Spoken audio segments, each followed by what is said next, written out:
కాంగ్రెస్ పార్టీలో కొత్త AICC incharge వచ్చాక సమీకరణాలు వేగంగా మారుతున్నాయి. పార్టీలో పాత కొత్త నాయకులకు గ్రేడ్స్ ఇస్తూ తదనుగుణంగా ప్రాధాన్యత ఇవ్వనున్నారనే టాక్ వినిపిస్తోంది. గాంధీభవన్లో ఇటీవల రాష్ట్ర వ్యవహారాల ఇన్ఛార్జి మీనాక్షి నటరాజన్ ఈ మేరకు ఒక నిర్ణయం తీసుకున్నట్లు చెబుతున్నారు. అందులో భాగంగా ముందు నుండి పార్టీలో ఉన్నవారికి ప్రాధాన్యత దక్కేలా చర్యలు చేపడుతున్నారట.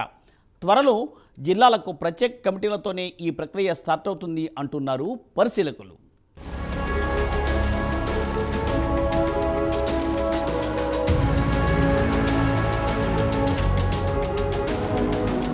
తెలంగాణ కాంగ్రెస్ పార్టీ రాష్ట్ర వ్యవహారాల ఇన్ఛార్జిగా మీనాక్షి నటరాజన్ను అధిష్టానం నియమించిన తర్వాత అనేక సంచలనాలకు కేంద్ర బిందువు అవుతున్నారు. ప్రధానంగా పార్టీ ప్రతిపక్షంలో ఉన్నప్పుడు 10 ఏళ్ల పాటు జెండా మోసిన వారికి ప్రాధాన్యత ఇవ్వాలనే సంకేతాలు ప్రస్తుతం చర్చనీయాంశంగా మారాయి.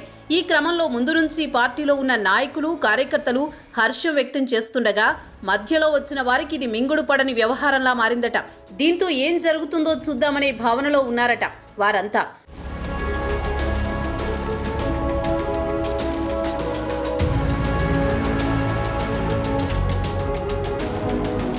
స్థానిక సంస్థల ఎన్నికలు దగ్గర పడుతున్న తరుణంలో క్షేత్రస్థాయిలో పాత కొత్త నాయకులకు టికెట్ల విషయంలో ఇప్పటికే వివాదాలు మొదలయ్యాయి.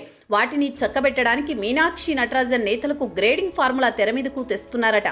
ముందు నుంచి పార్టీలో ఉన్నవారిని ఏ గ్రేడ్గా, ఎన్నికల ముందు వచ్చిన వారిని బి గ్రేడ్గా, అధికారంలోకి వచ్చాక వచ్చిన వారిని సి గ్రేడ్గా పరిగణిస్తారట.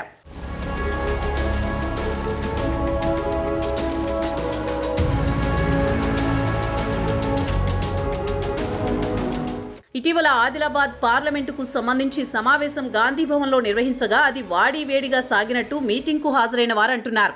మీనాక్షి నటరాజన్ ఏ విషయాన్నైనా దాగుడు మూతలు లేకుండా స్పష్టంగా చెప్పాలని సూచించడం నాయకులకు ధైర్యాన్నిచ్చిందట. ఈ నేపథ్యంలోనే ఆ సమావేశంలో అనేక అంశాల పరంగా ఆదిలాబాద్ పార్లమెంట్లో కాంగ్రెస్ పార్టీ వైఫల్యాలకు ఇవే కారణాలంటూ పలువురు నాయకులు ఆమె ఎదుట ఓపెన్ అయ్యారట. పార్లమెంటు నియోజకవర్గంలో పరిస్థితిని పూర్తిగా అదుపులోకి తెచ్చేందుకు ఆమె నియోజకవర్గాల వారీగా కమిటీలను నియమిస్తూ జిల్లాకు మరో ప్రత్యేక కమిటీని నియమించారట. మొత్తంగా త్వరలో జిల్లాలో ఆ కమిటీ పర్యటన సందర్భంగా పార్టీ నిర్ణయాలు ఎలా ఉండబోతున్నాయనేది ఆసక్తి రేపుతోంది.